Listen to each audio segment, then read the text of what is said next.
ગામને છોડી અને જ્યારે વયા જવાના હોય એને જ્યારે વિદાય આપવાની હોય ત્યારે બીજું તો હું શું કરું, પણ બે હાથ જોડી અને પરમ કૃપાળુ પરમાત્માને પ્રાર્થના કરું, ભોલેનાથને પ્રાર્થના કરું, ભગવાન એમના આત્માને શાંતિ આપો.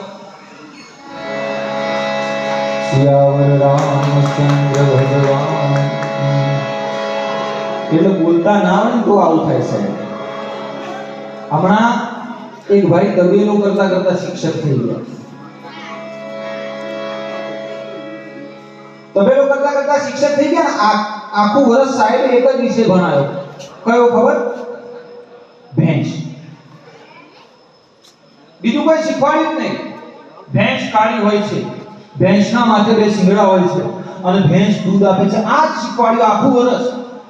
કારણ કે તબેલાનો વ્યવસાય, સવારે નોકરીએ જાય એટલે ભેંસના દર્શન થાય, પાછા વળી અને શાળામાંથી પાછા આવે એટલે દરવાજામાં ભેંસ ઊભી હોય, સવારે વહેલા ઉઠી અને તુલસીને પાણી ચડાવવા જાય એટલે ત્યાંય ભેંસના દર્શન થાય. આખું વર્ષ એક જ વિષય ભણાવ્યો ભેંસ, બીજો કોઈ વિષય ભણાવ્યો નહીં. તાકડો ચેકિંગ આવ્યું, ચેકિંગ વાળા સાહેબે આવી અને બધા છોકરા બેઠા હતા, એમાંથી એક છોકરાને ઊભું કર્યું, બોલ બેટા આપણા દેશના પ્રાણી વિશે બોલ. છોકરો ઊભો થઈને કે સાહેબ આપણા દેશનું જે પ્રાણી છે એ ભેંસ છે. ભેંસ કાળી હોય છે, ભેંસના માથે બે શિંગડા હોય છે, ભેંસ દૂધ આપે છે. બરોબર બેટા, તું રહી જા. બીજાનો ઉભો કરે, એ મગન ઉભો થા બેટા, બોલો બેટા આપણી શાળા વિશે બોલો. મગન કે સાહેબ આપણી શાળા ખૂબ સુંદર છે, પણ શાળાની બહાર એક ભેંસ છે.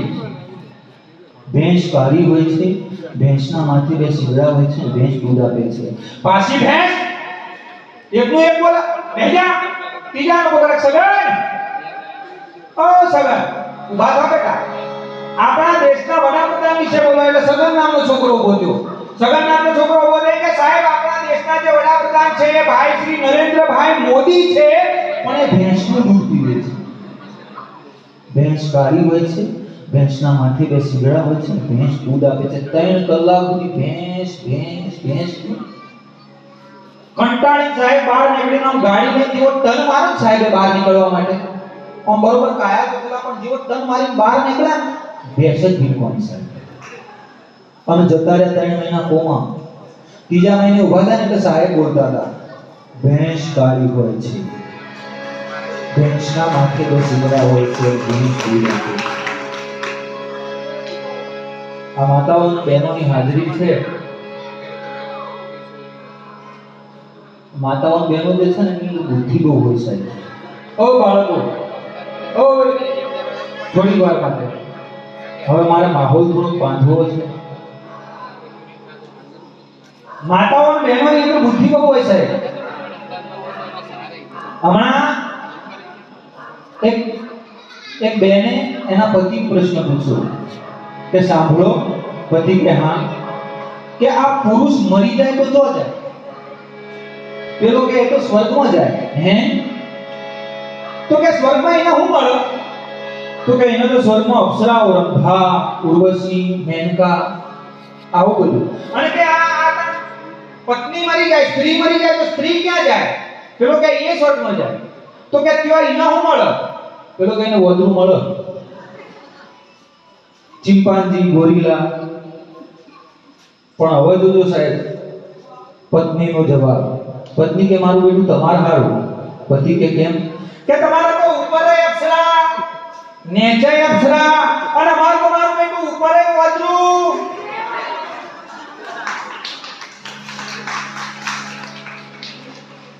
એક પતિ અને પત્ની આ બે જણા અગાસી પર આંટો મારતા હતા સાહેબ. અને એમાં અગાસી પર આંટો મારતા જે પેલો પતિ છે એ પતિ આમ બરોબર અગાસીના કિનારે આવ્યો. કિનારે આવીને જેવી પતિ આમ નીચે નજર કરી ને મરક સેટ પતિ મલકાણ જેની દુનિયાને સ્માઈલ કરી સાહેબ. અને અહીંયા જેટલી પણ માતાઓ અને બહેનો બેઠી છે, આ દરેકને હું કહું છું, સાચું હોય તો જ કહેજો માતાઓ બહેનો. આજે સ્ત્રી છે ને દુનિયાનું મોટામાં મોટું દુઃખ સહન કરી લે.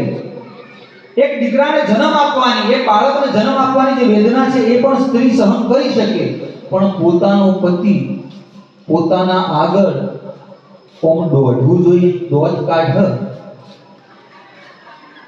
આ સહન થાય? તરત પત્ની બોલી ગઈ, કોણ છે આ નેચા કોણ પુના હોમ દ્વાર કાઢ્યા પતિ કે લે આ તો કોઈ નહીં આ તો તારા હગાસી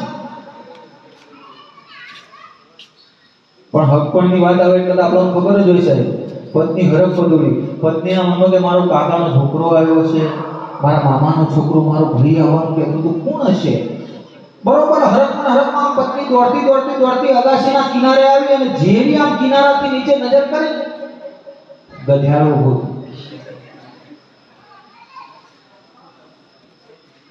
પણ હવે જોજો સાહેબ પત્નીની બુદ્ધિ જેવી નીચે નજર કરી ગધેડો ઉભો હતો પણ પત્ની હતી ને પતિના માથા ભારે હતી પત્નીએ આમ આટલી લાંબી લાજ કાઢી અને લાજ કાઢી પછી કીધું ભાઈ હગા ખરા પણ પૈણ્યા પછીના આ તો મારા જેઠ હોય અને આ મુરબ્બી અમારા ભીખુદાન શ્રી એમ કહેતા કે હાસ્ય જે છે ને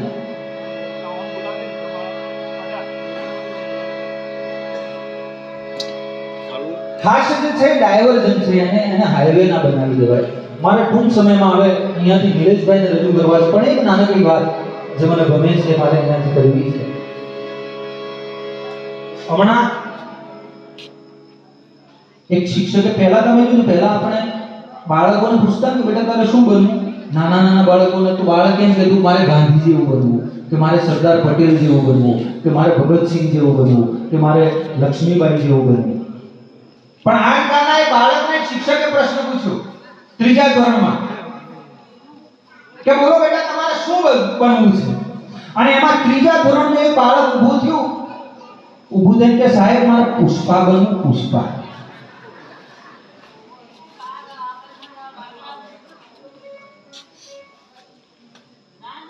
હવે સાહેબના જે ઘેરથી હતા એનું નામે પુષ્પા જ હતું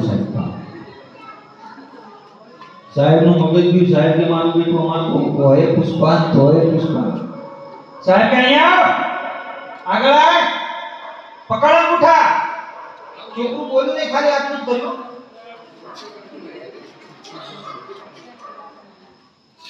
ખબર નહીં પડતી અંગૂઠા પકડવાનું કહું છું તો પાછું સાહેબ કે પણ તને અંગૂઠા પકડવાનું કહેતા સાહેબ ઝુકેંગા નહીં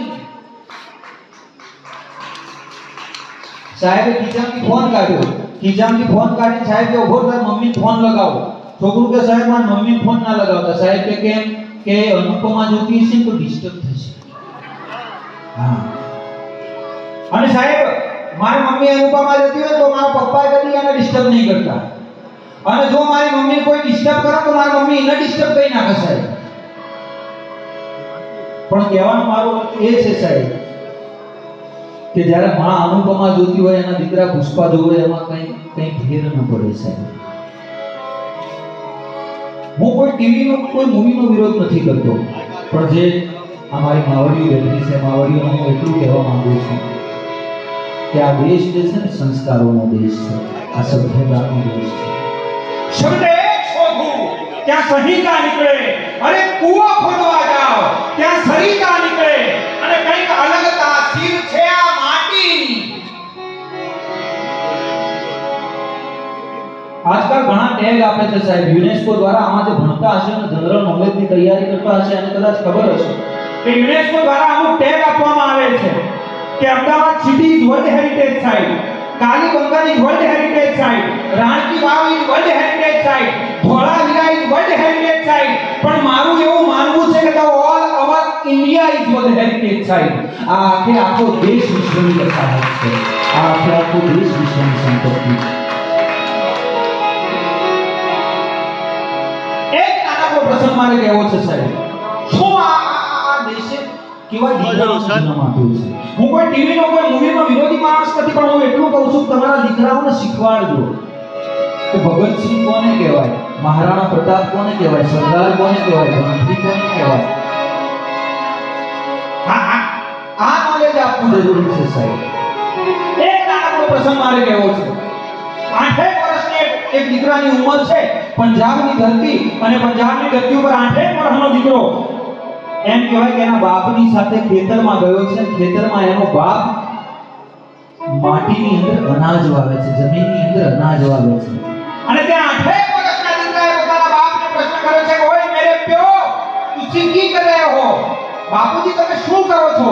ત્યારે બાપ કહે છે બેટા અસી અનાજ બોલ રહે હે, હું આ અનાજ વાવી રહ્યો છું। पिताजी अनाज बोने से क्या होता है? અને ત્યારે બાપ કહે છે બેટા हम एक दाना बोते हैं उसमें से अनेक दाने होते हैं।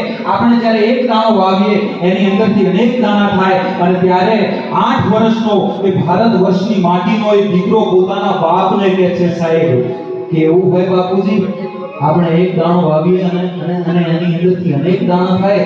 હા બેટા અનેક દાણા થાય। અને ત્યારે 8 વર્ષનો એ દીકરો પોતાના બાપને કહે છે બાપુજી હું જ્યારે મોટો થઈશ ને ત્યારે આ માટીમાં હું અનાજ નહીં વાવું, હું આ માટીની અંદર ઘઉં નહીં વાવું, હું આ માટીની અંદર બાજરો નહીં વાવું। અને ત્યારે એનો બાપ કહે છે કે બેટા તારે શું વાવવું છે?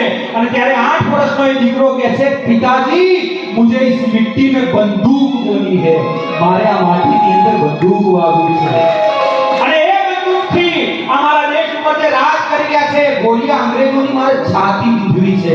એ દીકરાનું નામ હતું ભગતસિંહ। પણ આ દીકરા ક્યારે જન્મે સાહેબ? મારો કહેવાનો જે અર્થ એ છે સાહેબ, તમારા દીકરાને કોમ્પ્યુટર એન્જિનિયર બનાવવો હોય તો એ શાળા બનાવી શકે, એ કોલેજ બનાવી શકે। દીકરાને કદાચ વકીલ કે ડોક્ટર બનાવવો હોય તો કોલેજ બનાવી શકે, પણ દીકરાને ભગતસિંહ બનાવવો તો માં બનાવી શકે, દીકરાને સરદાર પટેલ બનાવવો તો માં બનાવી શકે। દ્રાવિડ ધારણા નીપજે અને કુળવીર માંડુમાં હોય, એડાગર જેહર અને જઠરા નીપજે જેની માં હો કલ્પદ્રમણી હોય, અને જનની જણ તો ભગત જણ કા દાતા કા સૂર, જનની જણ તો ભગત નહીં તો રેજે વાંજણી મત ગુમાવીશ તારું નૂર। 1947 પહેલાનો જ્યારે સમય હતો જ્યારે આ દેશ આઝાદ નહોતો, એક નાનકડો કિસ્સો કહેવો છે સાહેબ। છાપાની અંદર સમાચાર આવ્યા છે, અને ભગતસિંહના જે પિતાજી છે સરદાર કિશનસિંહ એ છાપું લઈ અને સવારે બેઠા છે, એના હાથમાં છાપું છે, અને છાપાની અંદર ખબર આવી છે કે એ અંગ્રેજ અફસર જે અંગ્રેજ અફસરે લાલા લજપતરાયની ઉપર લાઠીચાર્જ કર્યો, એ અંગ્રેજ અફસરની હત્યા કરવામાં આવી છે। એ અંગ્રેજ અફસરને બંદૂકના ફડાકે દેવામાં આવ્યો છે। અને ત્યારે સરદાર કિશનસિંહ એ છાપું વાંચતા વાંચતા રોટલા ગળતી ભગતસિંહની માને કહે છે કે ભગતની માં સાંભળો છો, આ છાપામાં ખબર આવી છે કે લાલા લજપતરાયની ઉપર લાઠીચાર્જ કરવા વાળા એ અંગ્રેજને મારવામાં આવ્યો છે, એની હત્યા કરવામાં આવી છે, ને મને લાગે છે કે એની હત્યામાં આપણા ભગતનો હાથ હોય, મને એવું લાગે છે કે એની હત્યાની અંદર આપણા ભગતનો હાથ હોય, મને એવી શંકા છે।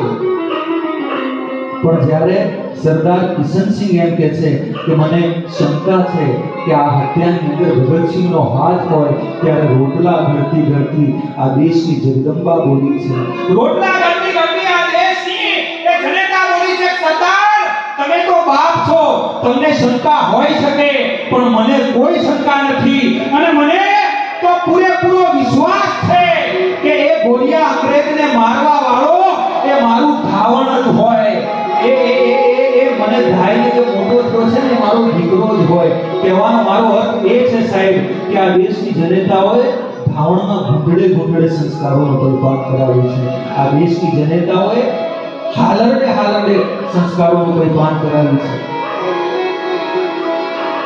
અને હું દરેકને કહું છું સાહેબ, દરેક માં અને બાપ દરેકને કહું છું કે બહુ મોટા બંગલા સંતાનોને વારસામાં નહીં આપો તો વાંધો નહીં, એને બહુ મોટી તમે સંપત્તિ વારસામાં નહીં આપો તો વાંધો નહીં, પણ મર્દાનગી ચોક્કસ આપજો, એ દીકરાને સંસ્કાર ચોક્કસ આપજો। આ દેશની જનતા એ હાલર ગાય તો કેવું ગાય,